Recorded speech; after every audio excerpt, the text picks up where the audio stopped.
Thank you all for joining us for the 24th edition of the World Sustainable Development Summit, TERI's flagship event on sustainability and climate change.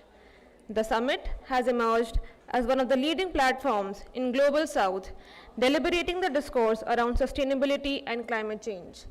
My name is Apurva Singh. I am a research associate at TERI, and I will be the MC for today's session. I would like to call upon stage all our speakers for today's session. Ms. Urmi Goswami, Assistant Editor, The Economic Times. Can you please have a huge round of applause for all our speakers?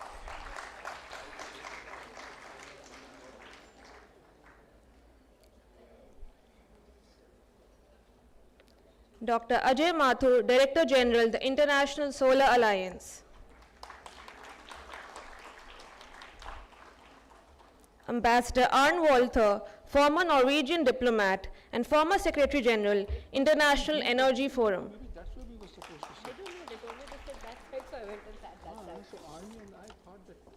Ms. Amanda Maxwell, Managing Director, Global Division, Natural Resources Defense Council.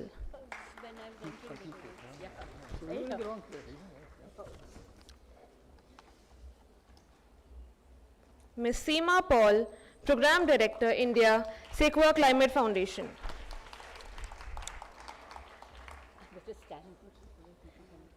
Ms. Mansi Madan Tripathy, Shell Lubricants, Asia Pacific, and Chairperson, Shell Group of Companies, India. Ms. Laura Eilert, Head of Climate and Energy, British High Commission, New Delhi. Ms. Shweta Pandey, Vice President, Legal and Compliance, Mercedes-Benz Research and Development India Private Limited. Mr. Ajay Shankar, Distinguished Fellow at the Energy and Resources Institute.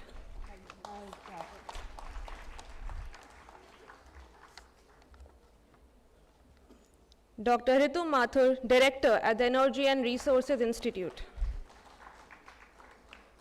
Sorry, I'm just waiting for him to come in there. Yeah, sure. We also have two speakers joining us online. Professor Jeffrey D. Sachs, Director, Center for Sustainable Development in the Earth Institute, Columbia University, and Professor Hyosung Lee, former Chair, IPCC. Can you please have a huge round of applause for all our speakers? Before we begin the panel discussion, we have the launch of the 39th edition of TEDI, the Energy and Resources Institute's Energy Data Directory and Yearbook. Data serves as the backbone for informed decision-making, policy formulation, and strategic planning across all sectors. As global challenges such as climate change, energy transitions, and sustainable development continue to grow in complexity, reliable data and its insightful analysis become indispensable tools for addressing these multifaceted issues. The TEDI publication has been a trusted source of such data and analysis for over 3 decades. Now, in its 39th year, this flagship publication of TERI stands as a testament to our commitment to empowering stakeholders with the knowledge needed to shape a sustainable energy future. Over the years, TEDI has evolved in scope and depth, continuously adapting to the changing energy landscape and the growing demand for actionable insights. As we celebrate the publication of this edition, we extend our gratitude to the contributors, researchers, Knowledge Resource Center, publication units, and readers who have supported TEDI's journey.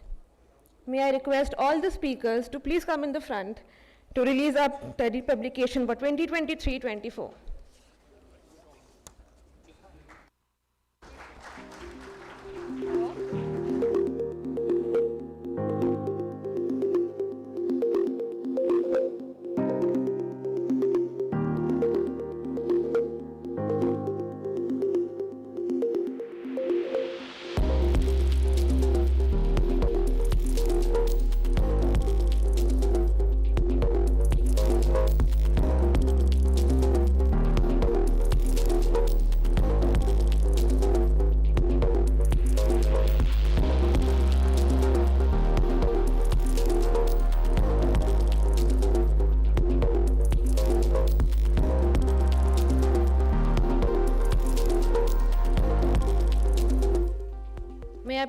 request the AV team to play the introductory session video.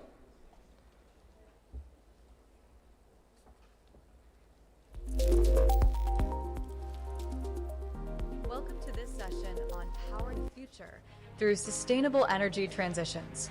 Together, we explore one of the most pressing challenges of our time, ensuring access to affordable, reliable, and sustainable energy for all. The Tracking SDG 7 Energy Progress Report 2024 reveals critical shortfalls in achieving universal energy access by 2030.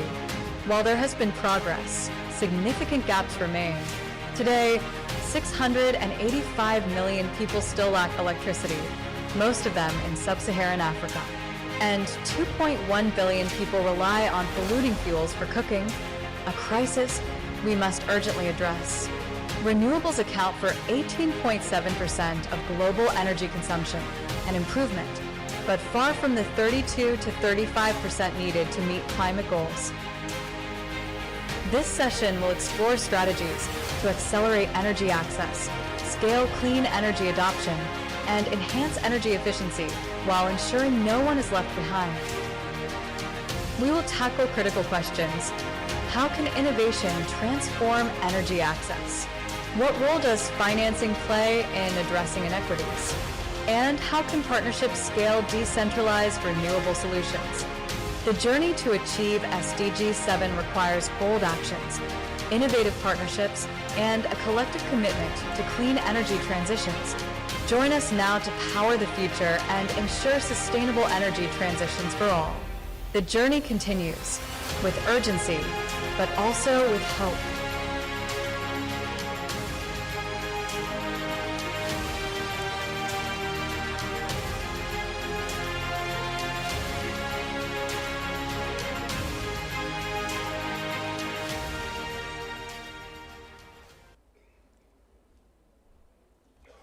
With that, we begin our panel discussion on powering the future through sustainable energy transitions.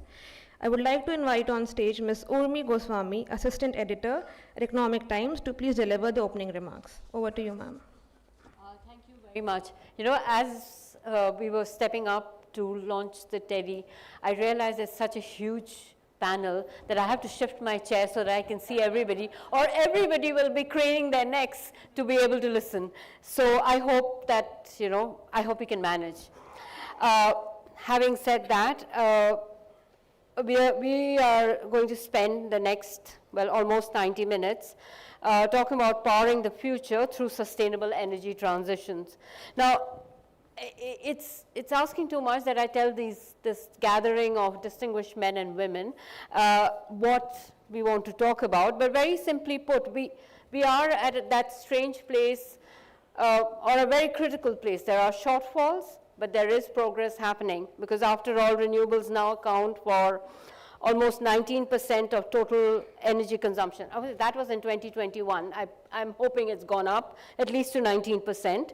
But it went up in those from 2015 when it was 16.7. So we are moving, but inching. We still have clean cooking as a problem. Energy access remains a problem in many parts of the world. Energy poverty remains a problem in virtually every part of the world. And time is running out, whether in terms of a goal we set, that's a 2030 goal, the SDG, or the tripling of renewables, or just the clock that nature has put on us. Without taking up any more of this time, what I'm going to do is I'm going to let all these experts tell us where we are and what needs to happen. And to begin with, I'm going to pose this one question, and I'm going to say it only once, so that because it's the same question to each one, for saving time. That's why I'm going to say it once, but I can repeat it, not a problem. So we are at a place where it's a critical it's critical because we need to move further and more quickly, but it's also very challenging because of the current geopolitical and geoeconomic context.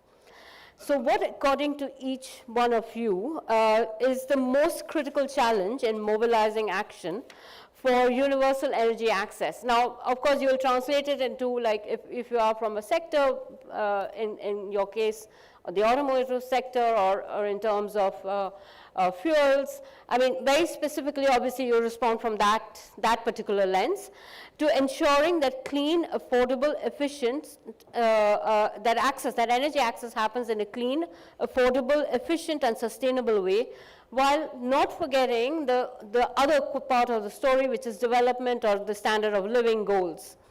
And because we are basically at the 11th hour before an exam, what is the biggest opportunity we have? So if you could, so I'll start in this order. Mr. Ajay Shankar, 2 minutes for you. Sorry, before I forget, 2 minutes, please. It's a long, we want to have a conversation. So starting off with you. I hope that will start. According to me, the biggest challenge is a change in mindsets. Most of us have not yet come to terms with the new reality. So one is, in 2000, India has as many people without access to electricity as sub-Saharan Africa has today. In 15 years, we were able to take electricity to every home. We could afford it. And we achieved the unprecedented historic access achievement. Now, the same thing can happen in every part of the world where there is no access. There is no conflict between development and access, because access is the foundation of development. And today, fortunately, renewables plus storage is cheaper than fossil fuel electricity. So all these countries can get access to clean, renewable energy, and that will help them move forward in their development journey. And for each of these countries, this should be the highest development priority. And once that happens, the rest is a policy issue which can be debated and thrashed out. Thank you so much for that. Next, I come to you, Shweta. If the same question, maybe perhaps from the lens of mobility. You know, just bear in mind, a lot of people in this room are never going to own a Merc. So, still try to sell it to them. That's okay, you can sell it to them. But maybe if you can first answer in terms of a general. Thank you so much. By the way, I'm the first one who will never probably own a Merc. Journalists are very well known to be underpaid. Never say never, you're tempting fate. But thank you for the question, Urmi. Really appreciate the opening remarks by Mr. Shankar. We are an R&D entity in India primarily. We employ close to 15,000 engineers who are helping us solve the problem of mobility. And for Mercedes-Benz, India is a key location, not only in terms of what it promises as a very lucrative talent pool, but also the kind of innovation and technology interventions that can happen out of India. So as an R&D entity, when we look at the problem of mobility, we are looking at the problem of access, especially bottom of the pyramid, the gap between urban India, rural India, some of the problems that plague us on the ground, very basic elements of mobility like pedestrian access, technology revolving around that. How do we solve everyday issues? But like I said, as an R&D entity, we are focused on innovation and technology. And to us, where we see the problem from is that even today, we don't have as effective public-private partnership as one desires, and which would really help solve the problem of access. There is tons of innovation happening out there. We have some of the brightest young minds who are very committed. But what is the kind of support that we are rendering to them to help solve these problems is something that at least we look at on an everyday basis. So one of the things that we should look at as we are stitching together all the loose ends is, can we have more structured, targeted innovation in sectors which are hard to abate, and where it is a necessity to really move faster than usual because of the multiple clocks that you mentioned in your opening address as to be ticking. So that is one of the biggest areas that we look at today. Has worn many hats, and I'm wondering, how do you approach this question in terms of the challenge and, of course, the opportunity? I think that in today's geopolitical and geoeconomic context, the biggest challenge I see is this drill, baby, drill narrative. As Mr. Shankar mentioned, today renewable energy, even round-the-clock renewable energy, is cheaper than other sources. And the narrative, however, is not aligning with it.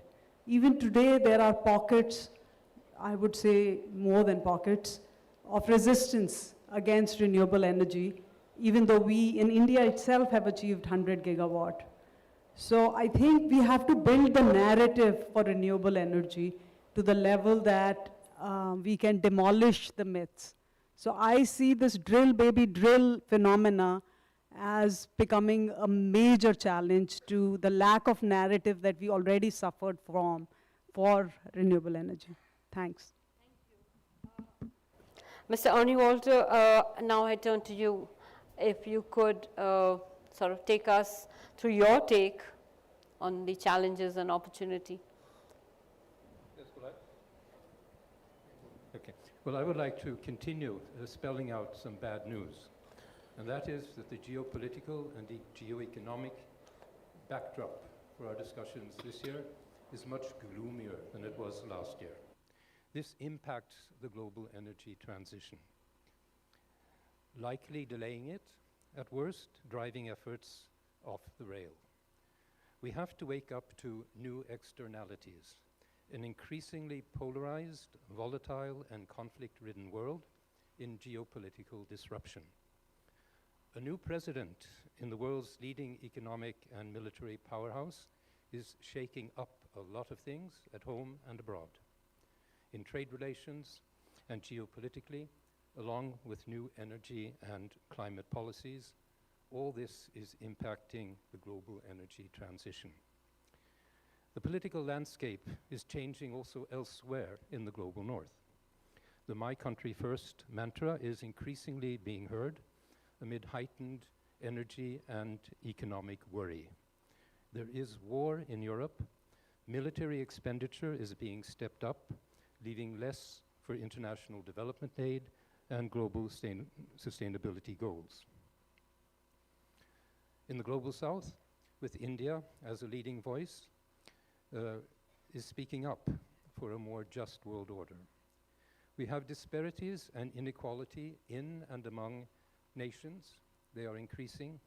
We continue to mismanage the environment to the peril of the planet, and short-term political priorities put longer-term sustainability goals on the back burner.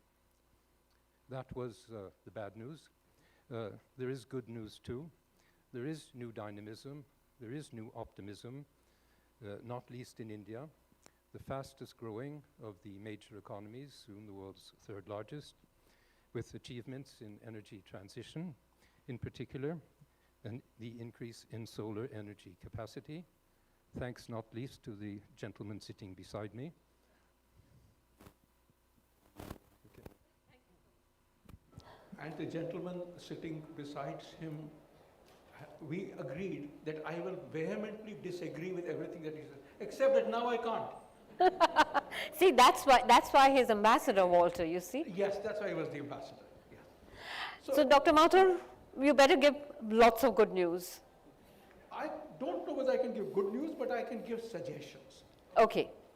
You know, as far as basic energy needs are concerned, we need to be able to provide you and I, people, or at least people, with choices. If you remember, at one point of time we had a program to provide cook stoves to everybody, in which the cook stove was designed by centrally and distributed. That did not work. Central programs never work because ultimately you are talking of your needs and mine, your needs being different from my needs. What we need to do is to greatly enhance the production of alternatives, and then give people the choice that they can choose number one or number two or number three. Creating demand makes a difference. Public policy can be used to create this demand. Let's say anybody who buys this, I will give him a subsidy of X, whatever it is, 1,000 rupees, 2,000 rupees, 3,000 rupees for a cook stove, or so many rupees per month for electricity. it has to be zero emission. It has to be based on various cooking needs, so it can be a two flame stove or whatever. But I think it is absolutely essential that we create an ecosystem which encourages people to design new kinds of stoves, new kinds of renewable electricity devices through which people can raise incomes. For example, solar pumps or solar cold rooms can greatly enhance incomes. They create jobs. Those are the kinds of things that people need, not just electricity at night. What we found, as far as this institution is concerned, what we found was that in Banaras, people went in for solar-based lights, not just so that they could light up their homes, but because they could use looms at night as well. So the hours of usage increased, the amount of textile they produced increased. We need to find these kinds of convergences, and around those convergences, create the public policies that enable a lot more innovation to come into the market. Well, that's an interesting suggestion. And Oh, you have? thing. Laura, given that the UK is kind of in the middle of the geopolitics and the geoeconomics, I'm just wondering, it's a different perspective from your end of the. I was about to say the small island state in in Europe, but it is an island state, not small, but definitely an island state. But I was just wondering, how do you see the conversation at this point? I mean, it seems so challenging, almost overwhelming. Am I mic'd? Yeah. Yeah. So we have a very strong energy relationship between the UK and India, and I think that was really reflected in our recent visit from our Secretary of State for Energy Security and Net Zero, Ed Miliband, who has made new commitments around bringing forward our decarbonisation of our electricity grid to 2030. And I think he was very struck by the shared challenge that we have with India for growing our economies while decarbonising. And you're right, it does really produce growth, having this sustainable energy. Our team at the High Commission does a lot of work to share the UK experience, what's worked, what hasn't worked with India, and also vice versa. Minister Miliband was very struck by the solar rooftop scheme in India. I was like, why can't we have one of those? So my team will be finding out more and sharing, and I'm sure that, yes, this mutual learning is something that I'm sure happens across other countries too, but is strong for us. And I suppose on the energy access question specifically, one thing that hasn't been raised is the health impact of this access as well, which I think is the pollution that particularly affects women from indoor air pollution, that something like clean cooking can bring to communities. And maybe we'll never see the impact, but because you can't see what didn't happen, but that it will save lives as well. So that was just in addition to the challenges and the opportunities around the solar and renewable technologies that we have. No pressures, but I think I'm going to call that side of the panel the good news side. So I come to you, Mansi, now. Again, you come, when people hear Shell and they have certain images. So how do you see this moment of challenge? And, Absolutely. Thanks, Urmi, and very good afternoon, everyone. I'm sure all of you are super interested to see, how we make a change and difference. And going back to your opportunity and challenge question, I think every time when we see acceleration, every time we see a big barrier getting broken, one of the critical ingredients which comes to life when you do those case study analysis is the lining up of the key parties and coming together with a common vision, right? So be it our solar acceleration, be it when we had the cooking stoves, be the Amul revolution which happened in India. We can go to any of those case studies, and what typically happened was that there was a strong vision, and then be it the government, the OEMs, the financing parties, the consumer, and the intermediaries, all of them lined up to it and played their role. So I think the importance of collaboration amongst different parties for a common vision, probably to my mind is one of the biggest challenges and opportunity at the same time. And I think we do have such interesting journey in front of us in terms of India. So take, like, for example, LNG for heavy trucking, which is a very big important step change which needs to happen if we compare to other Western economies.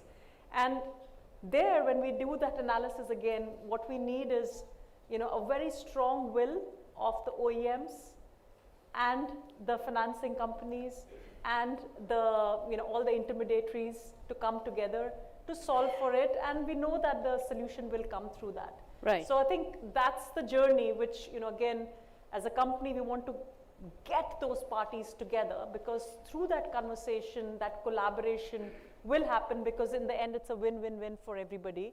And like, Dr. Mathur mentioned, that ultimately it's the consumer who will decide, which will be linked to an affordability, right? Right. So I think the more we can work towards that together, I think better and faster we'll reach the acceleration point. Okay. Amanda, you're going to get a few more minutes to think, as will Ritu, because I think we'll just shift to Professor Hoesung Lee, who's joining us virtually. Well, am I supposed to be able to see him? Okay. Oh. Where did he? Oh, there he is. Good afternoon. Can you hear me? Can you hear me? Yes. Yes. Great. Every time we have spoken about whether it's energy access or climate change, science plays a critical role, and you led the IPCC till recently. I'm wondering again, how do you look at the challenge, the biggest challenge we face today? So I'm almost tempted to say people denying science, but I'm sure you'll have a better answer for me. And where do you see the opportunity in furthering, even if we're just talking in terms of the energy transition, from a perspective of a scientist, where do you see the opportunity? What's the biggest challenge? Well, okay, there's a lot of challenge, lots of good news and bad news. And so we are very much familiar with the long-term goals and targets 2050. But what's less familiar is the year 2025, this year. And this year is the one that the global emissions must peak and decline by 7% per year. And this is the findings by the climate science modelers, and also endorsed and recognized by the member governments of the UNFCCC when they met in Baku in the first global stocktake. So the message of that global peaking must happening in 2025 is a serious one. Now, missing that target implies a great deal of ramification. For instance, well, let me say that peaking will not happen this year. Energy consumption is rising very fast, and also the carbon intensity of the economic activity is not falling. And these days, the energy modelers are very busy in adjusting upward their projections. The latest IEA World Economic Outlook, just one example of such an update. They wanted to incorporate this recent jump in the electricity demand from the AI boom and also energy requirement for the data centers. Just one example.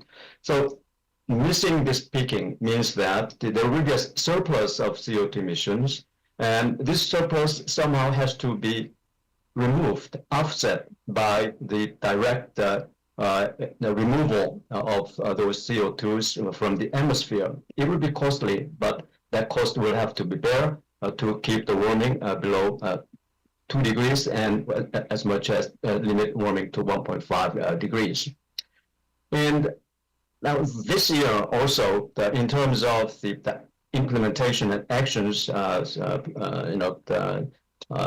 provided by the developed countries, that's a very significant year, that the developed countries will have to double their adaptation financing to developing world compared to 2019 levels. So, there are several. We just went into the first quarter of this year, and we are 3 quarters are remaining. So let's see whether they will develop such a financing to the developing world. Adaptation is critical, as you all know, to the developing world, because no matter what we do in terms of mitigation reductions, using the renewables or other carbon-free energy resources, the temperature will continue to rise. That's one of the key findings of the latest scientific reports, again endorsed by the United Nations, which means that we will go into this 1.5 degree world within the next 2 decades, and then the temperature would surpass that, and then hopefully by the technologies of removal of the atmospheric CO2, in the end of this century, we can go down to the 1.5 degree limit. But anyway, this is the challenge we face right now. And I hope that the developed countries will be able to provide the adaptation financing as they promised to the developing world this year. Going beyond 2025, I'm sure that Urmi give me another chance to say about the rest of the things. So let me stop at this point. I'll definitely come back to you. Amanda, now it's a tough job, right? We have got the science thing, and suddenly we all forget about the peaking 2025, which of course Professor Lee said it's not happening, but it's there waiting for us. So there's one more challenge to add to the challenges that you have to answer for. Oh, I have to answer? As an answer, sorry, my mistake. Sorry. Well, as an answer to, yes, to help us get going. Absolutely. Not personally. Although You're not I responsible. think the professor should be on that end of our line. Yes, definitely. According He to your definitely belongs here. See, I made space for him also. Oh, great. Well, first, I do want to thank Arne and Seema for covering my home country's issues. I don't have to, I'll just cross that off the list. No, I think one of the big issues that we face is scalability right now. We all know, so many solutions are out there when it comes to energy access, as well as any number of other issues, right? Scalability isn't specific to the energy sector. But when we're talking about universal clean energy access, there is also an issue of the fact that many solutions so far have been focused on urban areas or densely populated areas, areas with grid access. All of the industrial-sized renewable energy is clearly going to one group of people, and you have huge populations of people in the rural areas who are being left out. They're often also the most vulnerable to the impacts of climate change, to the impacts of the biodiversity crisis, to the impacts of everything, toxic pollution. And so, not to add to the downside here, but I think this is actually a real opportunity because there are so many really good projects out there to help serve these communities. And I know India, there are several. There's a Hariyaligram project that my organization works on with the Self-Employed Women's Association. There's the Uttar Pradesh state has a climate smart villages project.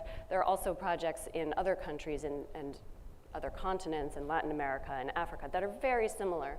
And if we can scale these, that will have huge benefits, not only for these rural communities, but that will also trickle down, I think, to other areas as well, including the urban.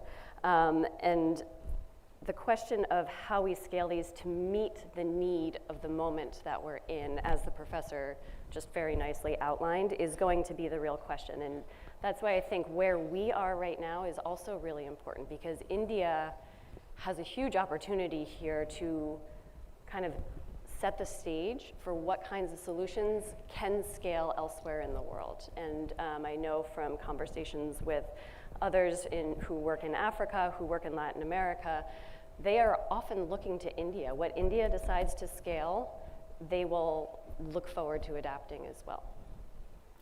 Ritu, to you now, and I want you to be able to sort of, I would like you to sort of draw on your experience of having been at NITI because that gives you like a whole country sort of focus as well, and address the issue of challenges as a developing country, the opportunities we have, and drawing on what Amanda said, how can we sort of be the voice of the global south, as in basically not speaking for them, but being able to put across things that others can also draw on.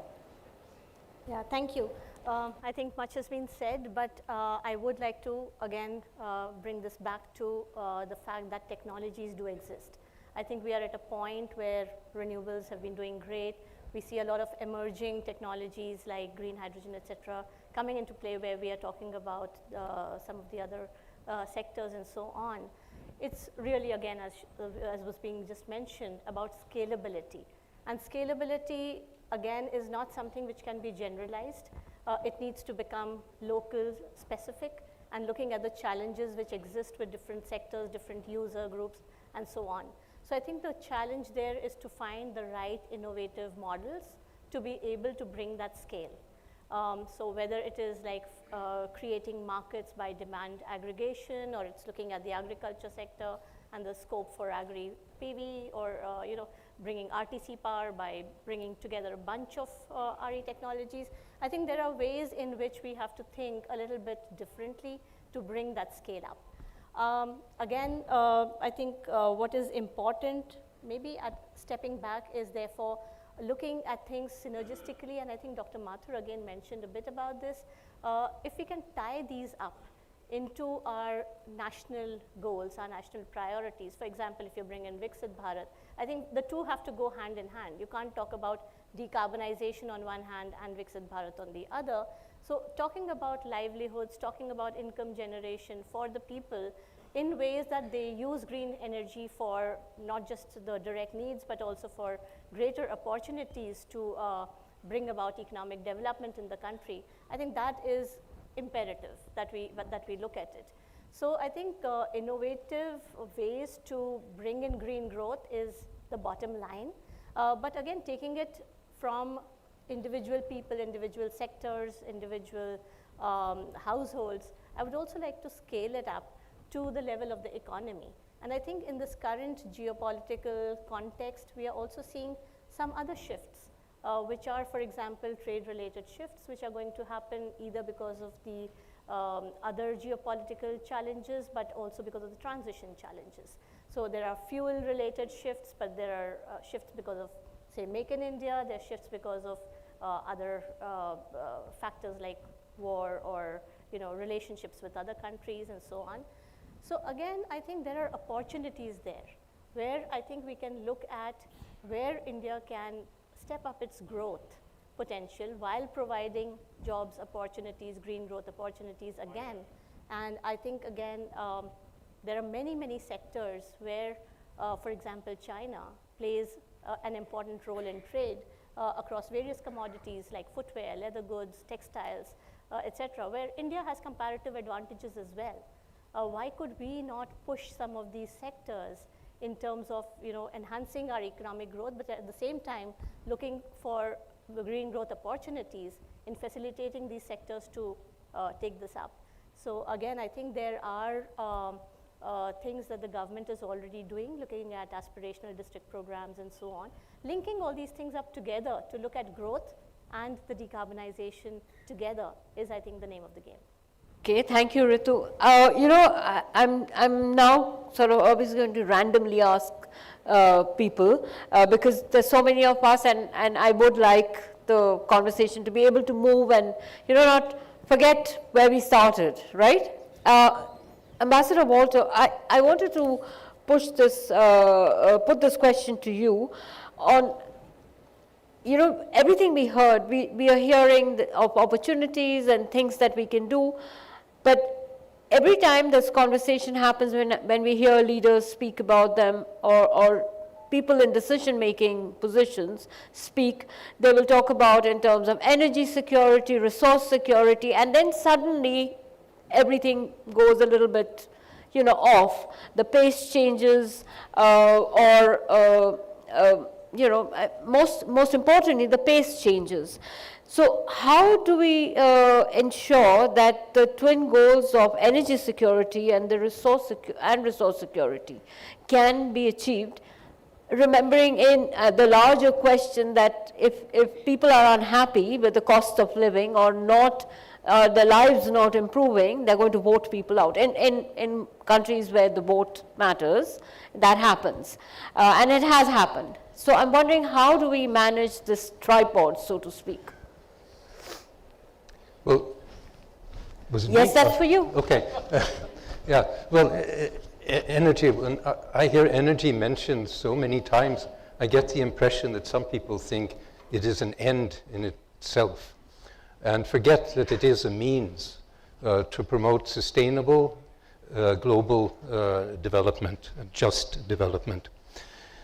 And it must be a cleaner energy used more efficiently and affordable and accessible to many more people than have it today.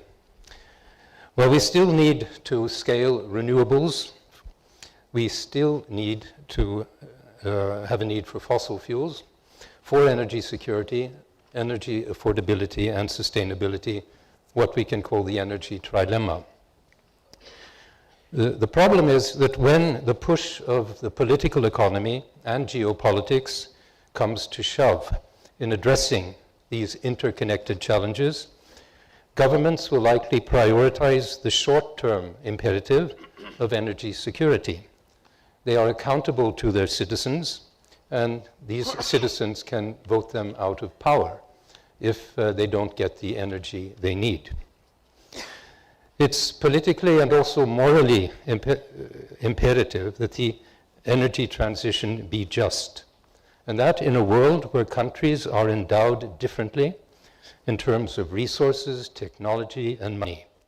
And there is no one-size-fits-all solution for governments delivering this dual goal of energy security and energy transition.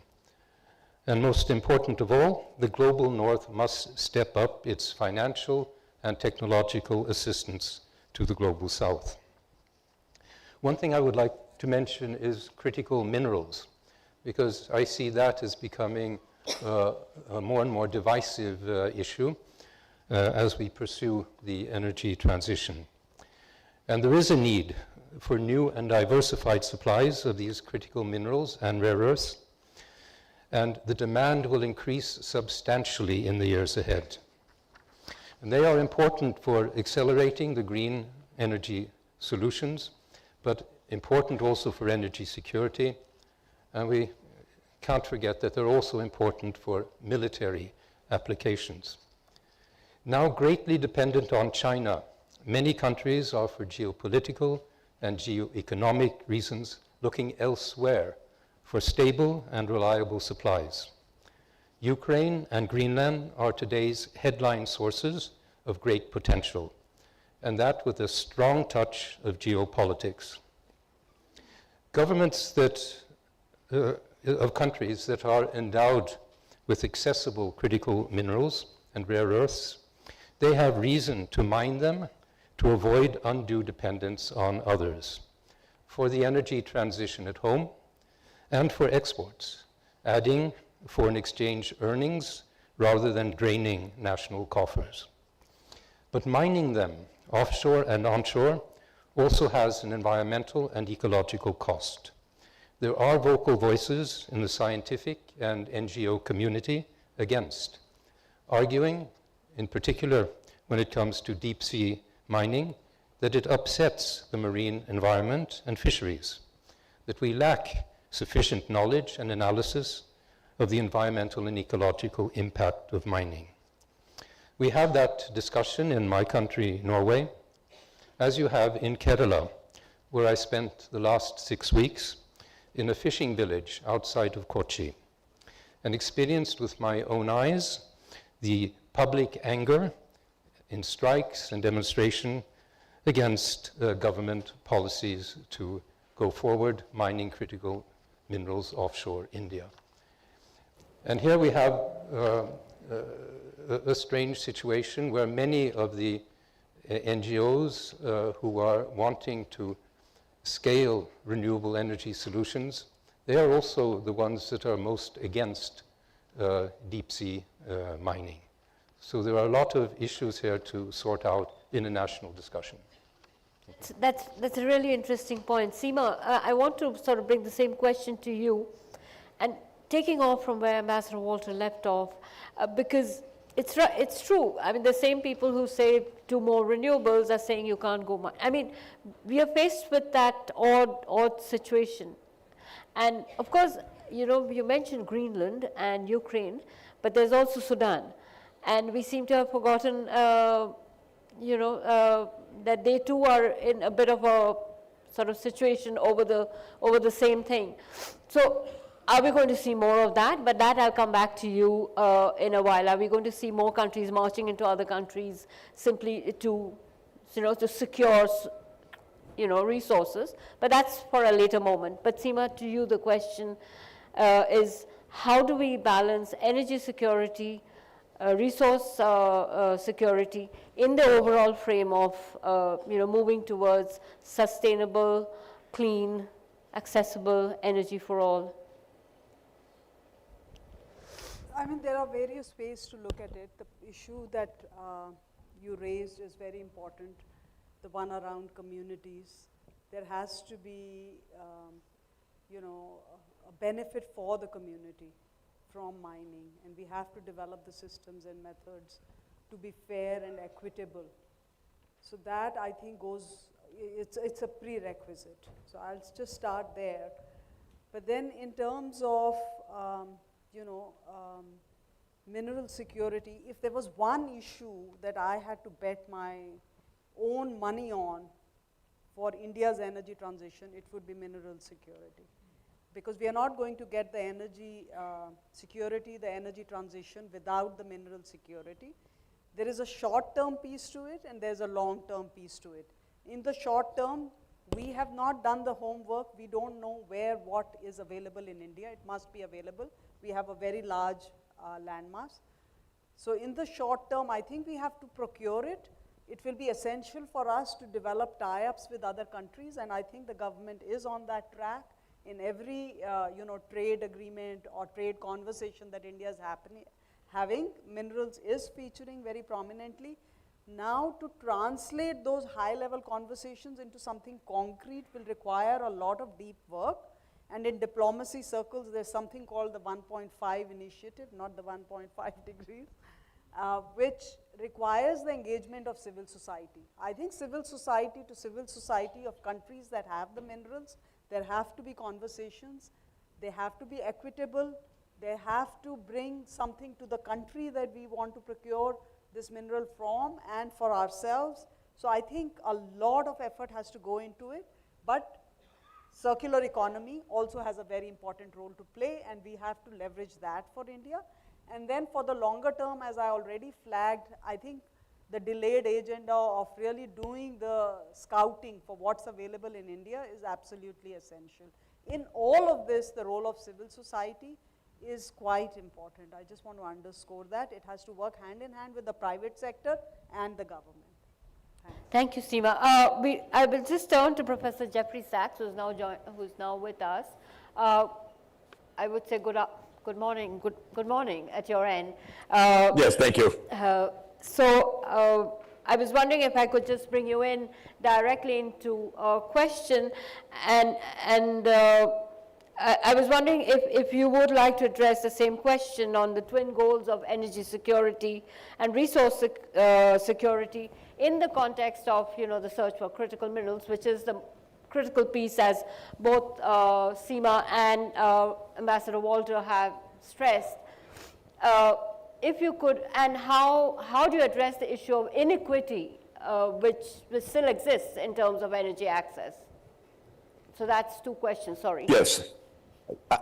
I don't believe that the critical minerals issue is the way that we are discussing it. There is not a shortage of critical minerals geologically. This is a matter of mining projects, international trade. If we reduce it to a 19th century imperialist scramble for minerals. Yes, we will have wars. We will have the situation in Ukraine where the President of the United States is shaking down another country in full view. We could treat it that way, but this is rather insane, actually. Our biggest problem is a more general problem, which is that the major economies are not talking with each other in a systematic way to plan an energy transformation over the next quarter century. Of course, my own country, the United States, is delusional. It's left the Paris Agreement. Again, the president championed drill, baby, drill in his speech in Congress 2 days ago. To an extent, we're going to have to put aside the United States for a while. It's almost a lawless country. It does not believe in international cooperation, in international agreements, and so forth. The rest of the world actually needs to be more mature, whether that's within the UN or within the BRICS. But the way that I was just listening, and I just tuned in at the last moment, the way that these critical mineral issues are being discussed is not right, actually. I'm sorry to say, if India is going to secure its critical minerals, and that's an India problem, and China's going to secure its critical minerals, and that's a China problem, and the next country's going to do it, and that's their problem. This is contrary to the most basic logic of both trade and actual international rules.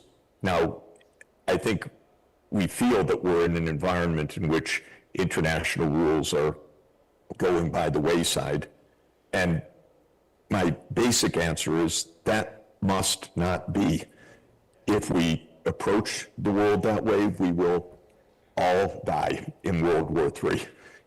We will not solve this problem country by country, strategy by strategy at a national level. This is a global problem, but it's not a problem of intrinsic shortages. Rare earths are not rare. That's the first, it's absolutely the first point. We're not in a geological lockhold on the energy transformation, at least not as I understand it. There are plenty of minerals. There are, in every place in the world where there's a mining project, there are issues of local standards, community treatment, non-transparency.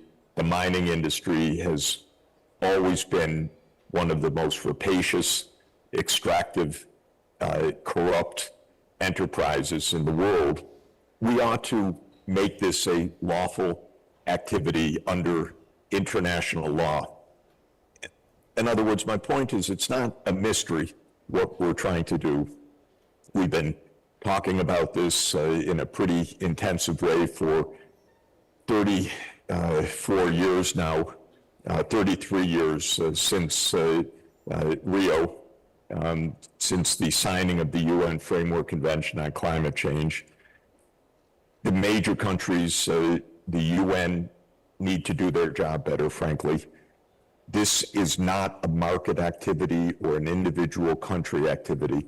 This is a planned global transformation with the timeline that we are losing because we're already at 1.5 degrees Celsius. We haven't done our homework. When our countries are not talking with each other. I apologize for my country. I don't think there's the only way that the United States is going to participate in this is if the rest of the world keeps its head, moves forward, tells the U.S. That you're just out of the game, and countries like China, India, and others are developing the supply chains for the zero carbon world, and the United States, forget it, you're not doing it, so you're not part of it. But my point is, this is an international planning process that's needed with some civility, trade, rules, and just because of the thuggery of the United States or the thuggery of some other countries doesn't mean we should give up on trying to do this at a proper international level. So maybe I'm missing the point, but we should start with the basic economics and geology. There's no blockage to the energy transformation that I know of geologically or economically. This is absolutely affordable, but there have to be rules of the game to achieve it. Thank you, Professor Sachs. You know, something interesting that you said about how basically rare earths are not really rare, and you need to have these international rules. But somehow one gets the feeling that, you know, the genie's out of the bottle. Everybody's thinking in a, or at least some people, the bigger powers are thinking in a certain way. And to go back to the kind of thinking that Professor Sachs is talking about will require some level of innovation. I want to come back to you, Dr. Mathur. You spoke earlier about innovation, you know, for accelerating energy access. But the fact is that if we do not innovate on the other side of the equation, whether it's how we access critical minerals, how we get cleaner energy into the system, the energy access that we are talking about could well be, you know, dirty energy that you're improving access on. How do we take that innovation question to not just innovating in technologies, but innovating in models, innovating not just market models, but, you know, how do we play around with the way the world, or some players in the world, are looking at critical minerals? Urmi, first of all, I completely agree with Professor Sachs. Critical minerals are not in short supply. I am an engineer, and this is a story I've heard again and again, most famously when the Hunt brothers decided to corner all the silver in the world. Lo and behold, the silver prices dropped. The lithium prices today are 75% less than the lithium prices were 1 year ago. Why? Three things. One is that we find new geological deposits. The mining secretary once told that how they'd gone to Jammu and Kashmir in the 1960s and in a geological survey of India. They found bauxite. Well, when they went to mine bauxite now, 60 years later, they found lithium as well. They weren't even looking for lithium in 1960. Similarly, you're finding lithium in Rajasthan. You're finding lithium in Madhya Pradesh, places which you never thought would have lithium. That's number one. The second thing that happens is that because of competitive pressures, the amount of critical mineral, lithium for example, that is used falls. So the amount of lithium that is used in a battery today is 10% less than what it was 10 years ago. And the third thing that happens, and we've seen this happen any number of times, is there's the development of not-in-kind substitutes. Therefore, for example, instead of lithium-ion batteries, we have sodium-ion batteries. And sodium-ion batteries are now so developed that they're being provided as a OEM option on one of the Volkswagen subsidiaries. The point I want to make is that along all these lines, we will need to work. We will need to expand geological exploration.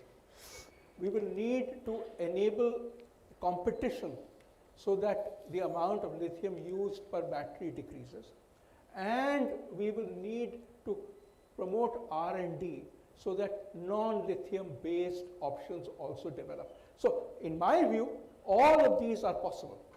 And at least the second of them is happening right now. And that's the main reason why the price of lithium is so much less than what it was a year ago. But how do we play around with the way the stage has been set? I mean, okay. Till a few months ago, I said, let people talk. If they believe there is a lithium shortage, well, let there be. See, there is no doubt that by creating a critical minerals list, you brought the attention of the world to lithium. That is absolutely true. The problem is that how do we move beyond that, which is your question. The issue is that I think the availability, one, I think it is in everybody's interest to say lithium is in short supply. Right. It's in the user's interest, it's in the supplier's interest. It is also in the policymaker's interest. That is one of the reasons why, for example, the geological mining of lithium was allowed, or was, there was money put behind it. Right. The flip side of it is that to change the narrative, you need to be able to provide data. One of the problems that we have is that we do not have transparent data about the global trade in lithium that is happening. I would very strongly urge that global data is made more transparently available. Okay. We've been speaking about critical minerals, energy security, resource security, under the umbrella of the question of energy access. And Amanda, I would like to come to you on this. When we are talking about accelerating energy access, there's a huge community of people out there who are, I would say energy poverty exists everywhere, but definitely they're underserved there's some places that are more unserved than others. How do we actually ensure that, all this conversation, let's say we get the critical minerals piece, worked out. We get other pieces worked out, but how is it that we ensure that these communities or large swathes of humanity don't get left behind? How do we take innovation, or what innovative strategies can we think of to address this issue? Because access also is about equity. There we go. Yeah. Thank you. Great question. Before I go there, I would like to make a very quick response to Dr. Mathur and Professor Sachs. I agree the Earth has huge reserves of these minerals, but I think just because we have the reserves doesn't mean they all need to be mined. Many of these reserves are overlapping areas where you have, the reserves that we know about, I'll say, are areas that overlap with biodiversity hotspots, with indigenous peoples' communities, with critical watersheds. I mean, if you look at South America, for example, if you look at the Amazon basin is, we can all agree, we all care about the climate and the environment, very important to the survival of humans. And it is full of reserves of various types of minerals, critical and non, but it is also a huge biodiversity hotspot and a huge place where indigenous communities are suffering from all sorts of intrusions on their territory. So I agree that I think we need to sort of calm down the global atmosphere around this, but at the same time, we do need to recognize that just because the minerals are out there, we shouldn't just go mine them just for the sake of it. Comes in another way. Absolutely, and I can't agree more with Dr. Mathur that research and design, technological innovation, all of these things, circular economy, these are all solutions that they're sort of longer term solutions, but we need to double down on them now and start to build the policy infrastructure, the data, the physical infrastructure for these things now. To your question more directly, I think innovative solutions, like you said, for communities who are being left behind, because they're being left behind and many of the solutions that are being developed are already out there, you need innovation to help these people, help these communities have the clean, efficient energy access that they need. And like was mentioned earlier, many of these solutions have huge additional benefits. They're not even just climate mitigation technologies, they're health technologies, they're livelihood technologies, they're agricultural technologies, huge benefits overlapping them all. And so I think some of the most innovative strategies I've seen and innovative projects are projects that bring together all of the different sectors. There's kind of approaching this one problem from a multi-sectoral perspective, bringing in, for example, the local communities, bringing in the private sector, right? Who has a technology of high quality that we can use to help this situation? Bringing in capacity building, skilling, education, making sure that that component is there. Bringing in the government, ensuring the government policy is supportive of this project, this innovation, and vice versa, that this community's experience is helping to inform the policy. And then also the financial sector, because the financial sector, particularly in rural communities, is the elephant in the room. Right. And particularly when you're talking about women who don't have assets in their name, can't get a low interest loan. And so I think the most innovative strategies are the ones that bring together those actors together early in the process. Finance in particular, I think people tend to think of that like 10 steps down the line. Okay, thank you. Mr. Ajay Shankar, I want to bring this question to you on, you know, we've been talking about all kinds of things, and Amanda just touched on the F word, which is critical in a very different way, which is financing. And this is a problem like critical minerals, there's a lot of money, but it doesn't seem to be flowing in the right places. How do you sort of get financing to move to actually address you know, the issues of access, inequity? And it's not just electricity, it's like energy, because you're right, India has sort of electrified, but India consumption of energy remains pretty low still now. So let me begin. First of all, energy poverty is a function of real poverty.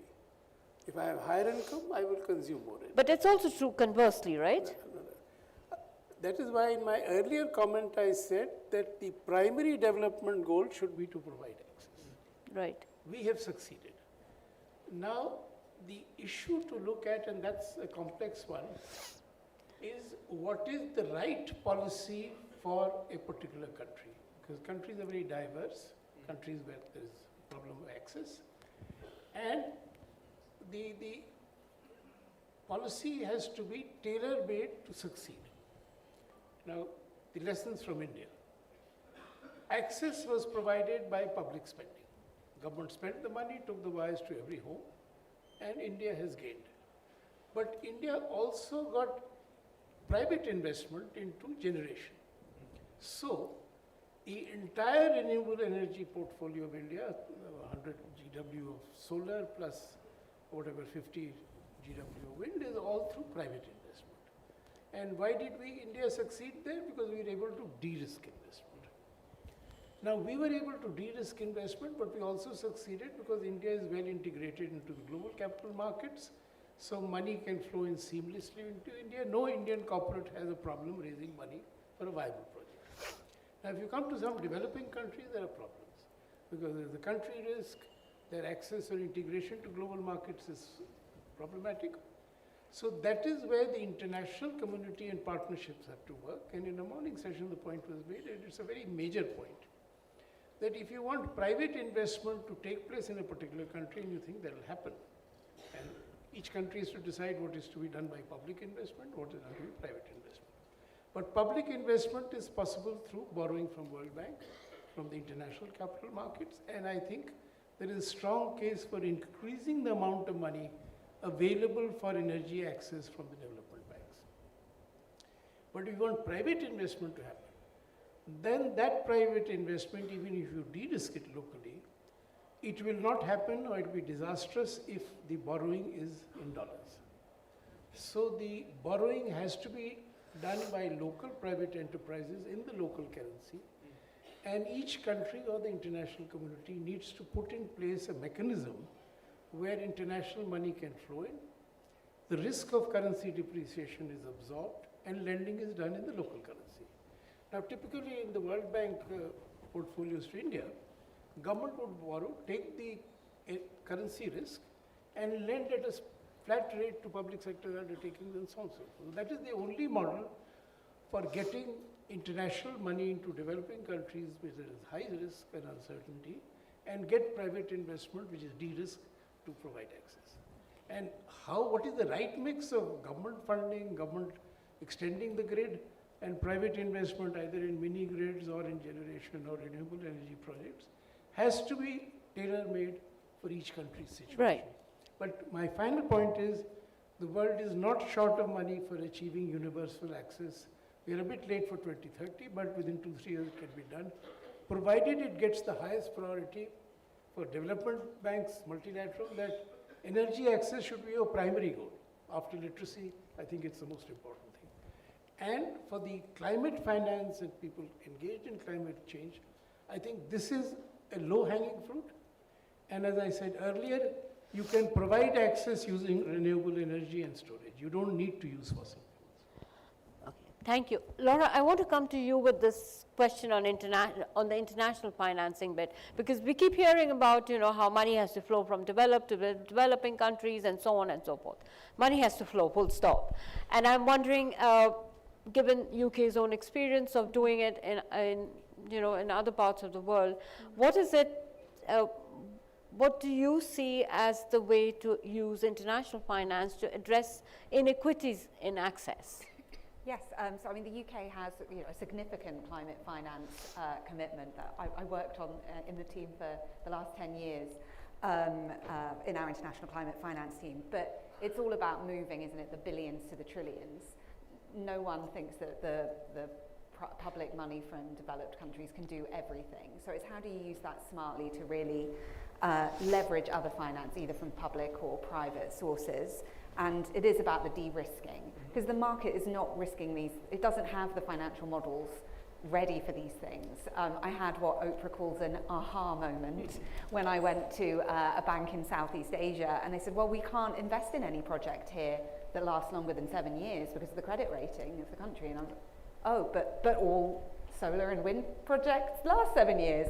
And I was like, oh, okay, this is a significant problem. And as I'm not really a finance, investment person, that was sort of, I was like, okay, yes, there is a role for, until that's sorted out and people and the private sector understands, builds in that confidence that this is the future and this is the way we have to be investing in these things. There is a role for the public sector in growing that confidence, being the first loss, taking that risk. At the British High Commission, we're quite unique amongst all the embassies and high commissions in having our own investment funds that we co-financed by India, including the Green Growth Equity Fund. And the idea is there about showing that you can make money from investing in green things, that it's profitable, and a number of companies have done really well that have been invested in. And I think it is that it can change the paradigm of the conversation for the private sector. One of the big problems of having a good but a big panel is that one has to keep trying to ensure that everybody remains engaged. and believe me, I'm struggling. So I'm going to and we are running a bit short of time, so I'm going to be very quick. I want to come to you, Shweta, because we have been talking about energy access, cooking, all kinds of things, but the one thing that we haven't spoken about a fair bit is mobility. How do we improve, sort of access? How do we make mobility part of this transition question in a real decisive manner, especially in developing countries? Thank you for the question, Urmi, and I do appreciate your task is quite gigantic in terms of double, treble hatting between energy, mobility, finance, etc. So I don't envy you. But closer home, Ambition 2039 is what is core to Mercedes-Benz's business strategy. And what is Ambition 2039? Ambition 2039 is our public commitment to achieving net carbon neutrality across our entire new vehicular fleet by 2039, across supply chain and across the vehicle's entire life cycle. Now, towards this goal, we work on various fronts, right from development to our supplier networks, to in-house production, to using renewable energy sources, to looking at recycling. And we touch upon other essential aspects of sustainability too. So we look at circularity, we look at supply chains, we look at energy.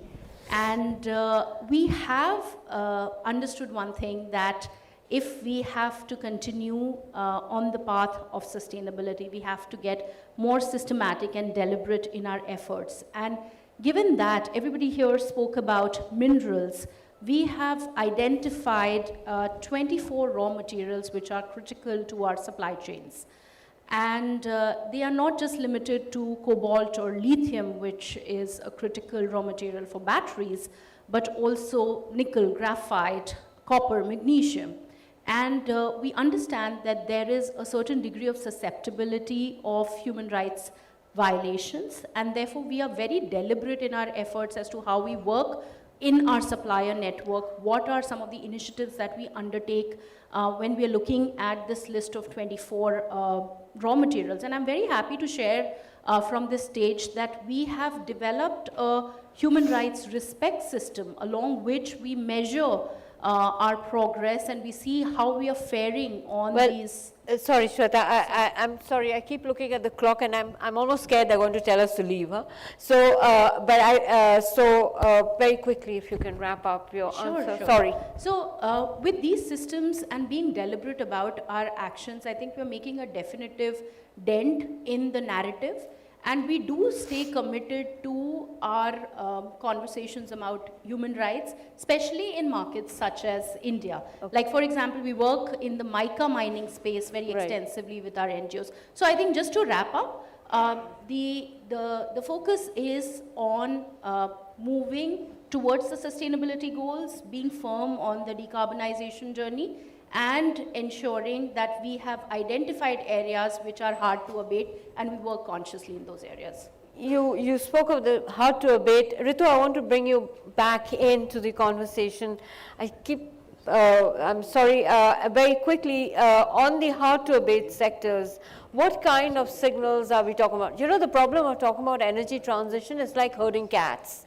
You know, you can go in every which direction. So I just want to bring in the hard to abate sector in, if you can just, you know, what kind of signals do we need? And maybe that can have some kind of a feedback effect on you know, on a larger sort of equity issue.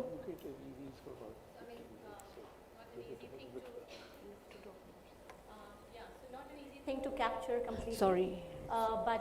Yeah, looking at the hard to abate sectors, I think in the industry, we still have some of these iron and steel, aluminum, etc., where technologies need to still ripen. We do have emerging options out there, but how do we scale them up? How do we make sure that they rapidly come down in terms of cost? I think that's where the innovation really needs to happen.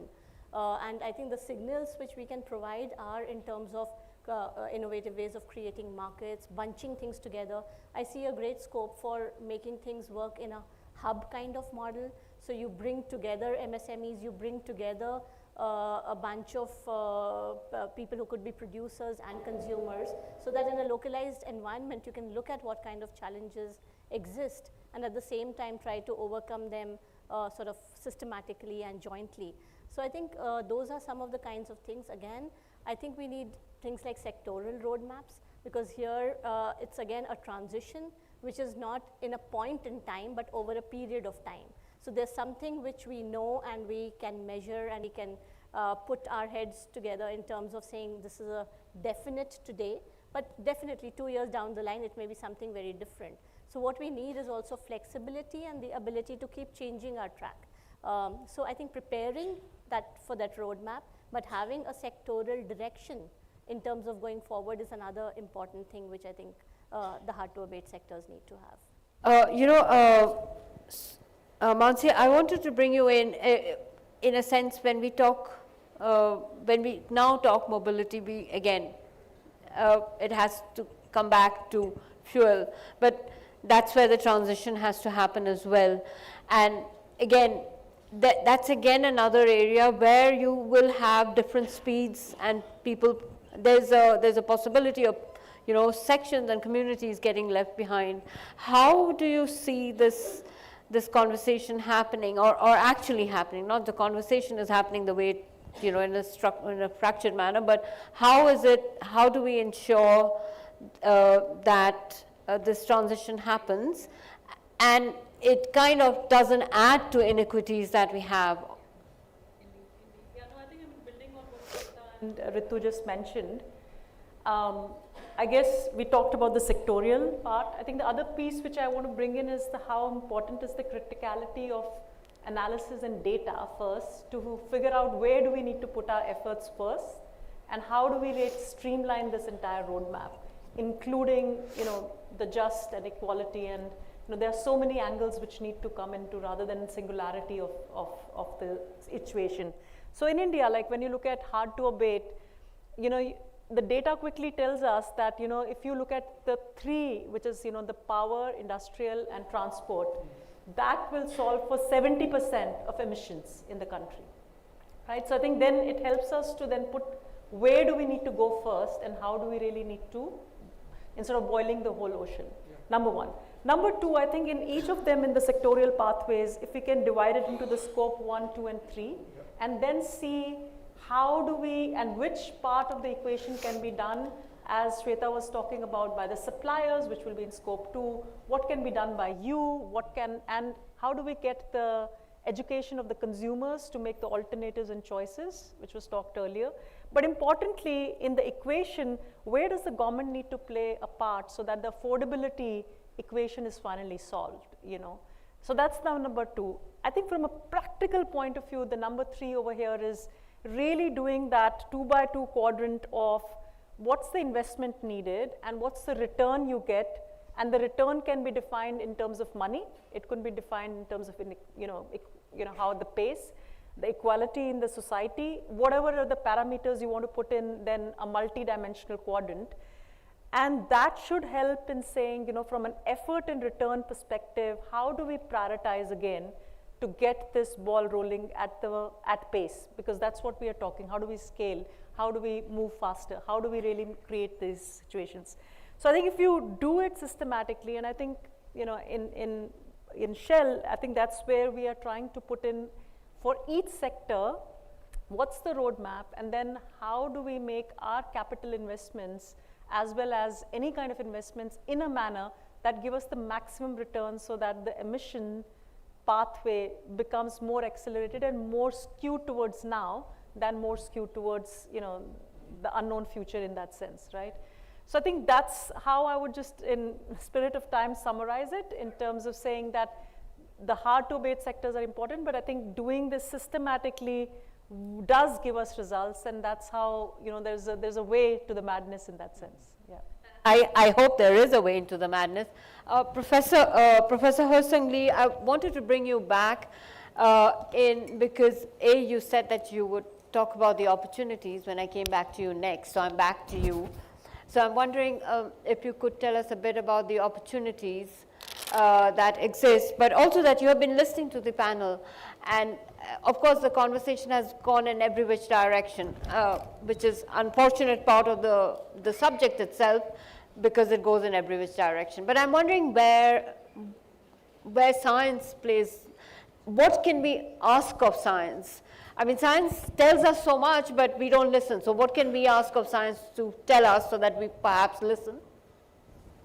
All right, thank you very much. Time is short, and I just want to highlight 2 points. One is with regard to the critical minerals and supply chain, the bottlenecks, and the problem is with the bottlenecks and the high concentrations by a particular country.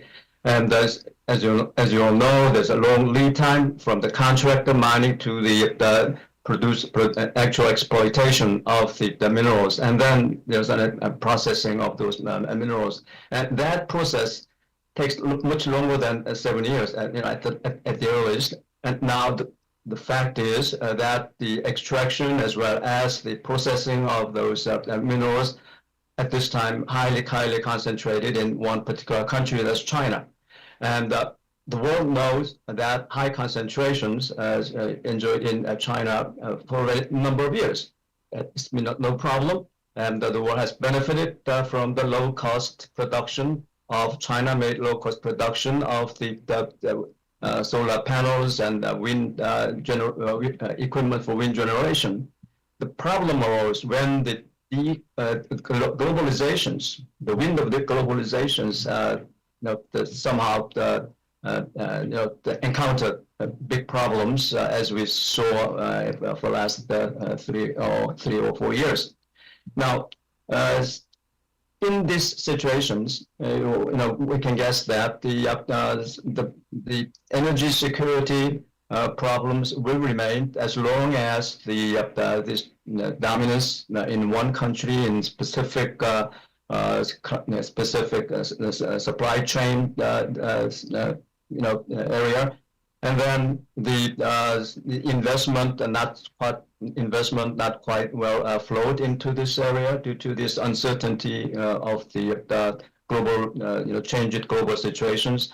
It presents this problem. It is really a problem for a trade-off between the energy security and the achieving climate goals. For instance, in Europe, the renewables energy in electricity generation costs in Europe much higher than the other countries. And in fact, you know that the renewable usage in Europe is much higher than the other countries. So if we want to pursue the affordable as well as the secure energy transition, then we have to look into the technology neutral approach in order to achieve what really works to arrive at a carbon net zero as early as possible. With regard to the finance, that's my second point. The last COP agreed that the $300 billion to be delivered by developed countries in 2035. And as you know, developed countries do not have much money these days. And they need to increase the defense spending, as you all know, and tremendous pressure from increase the defense spending. And so the climate finance will have to compete with the concerns of national security and as well as the economic security. The recent submission by the developed countries as well as developing countries to the hearings held by the International Court of Justice with regard to the state's responsibility in the context of the impact of climate change, it shows a very interesting underlining thoughts about developed countries. Developed countries rejected the historic state's responsibility of historic emissions. And they also indicated that states has no obligation to implement NDCs. They have the obligation to prepare NDCs, but not responsible for the content implementation of NDCs. Climate finance, they indicated that it is the expression, not more than expression of not more than international solidarity. So this is where we are. And I believe the energy transition is in a very, very tough situation, very tough period to wade through. But in the end, I really hope the technology drive and also innovation in energy efficient technologies and carbon-free technologies of all kinds of carbon-free technologies will solve these problems. Thank you, Professor Lee. I had hoped that we would be coming to a close with some, more positive outlook, but clearly it's a wake up, or it's a constant rude awakening that happens. We are lucky we got a little bit extra time. So what I'm going to do is very quickly, there was a lot that we could have spoken about, and unfortunately we couldn't. And so what I'll do is I'll ask, starting with Ritu, if you could sort of in your closing, a really, really short closing, because everybody will speak and I'll go back to Professor Sachs there, if you can say, where do we go from here? We've spoken of various facets about the transition. We've spoken about inequity, critical minerals, how to abate. Where do we go from here? Yeah, so I think we've been speaking, I think there are multiple things we need to address: data, sectoral deep dives, looking at short, medium, long term, bringing in holistic assessments. So I think there are multiple things rather than one thing, and then overall looking at green economy and looking at what can work for the greater good of livelihoods, jobs, incomes.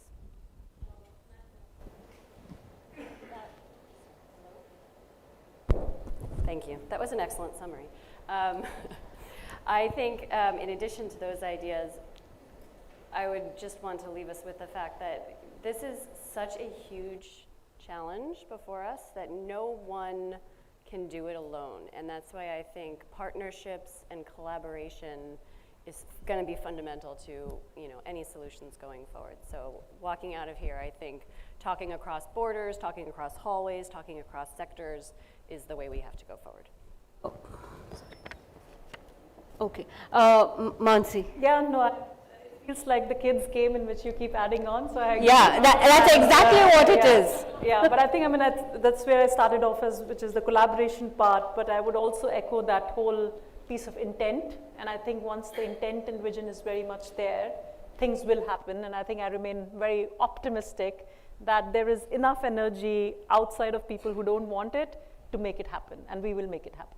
Okay, Laura, next. Yeah, I think we have to keep having hope, but we also need to bet on everything. Climate change, we do need to act in every sector in a really ambitious way, so there's no one answer to this question, obviously.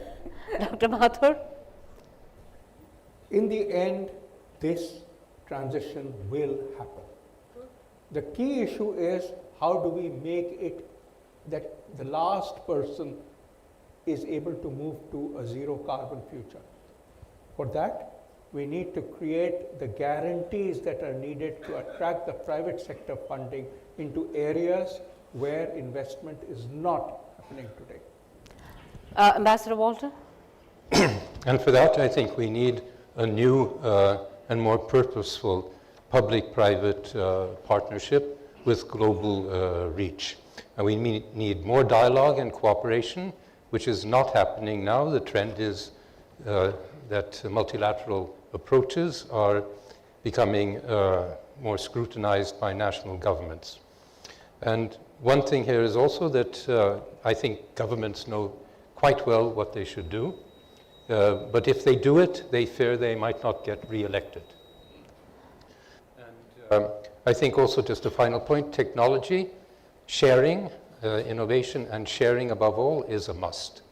And another must is for an impatient civil society to speak up for a more just and inclusive energy transition, to push their political leaders.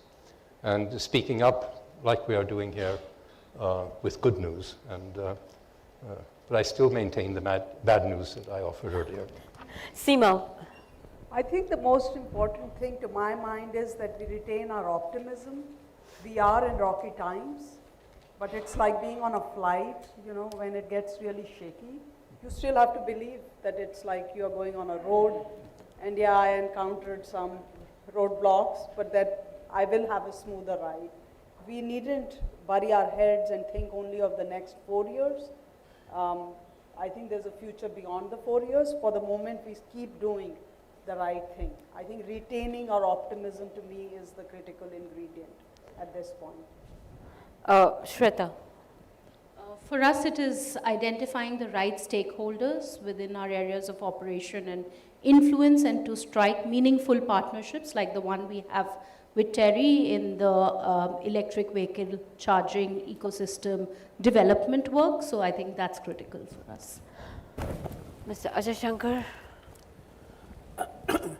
One important thought, which is taking what our minister said yesterday, that the developing world has an opportunity to leapfrog into clean, carbon-free energy usage at a much faster pace than is being contemplated today.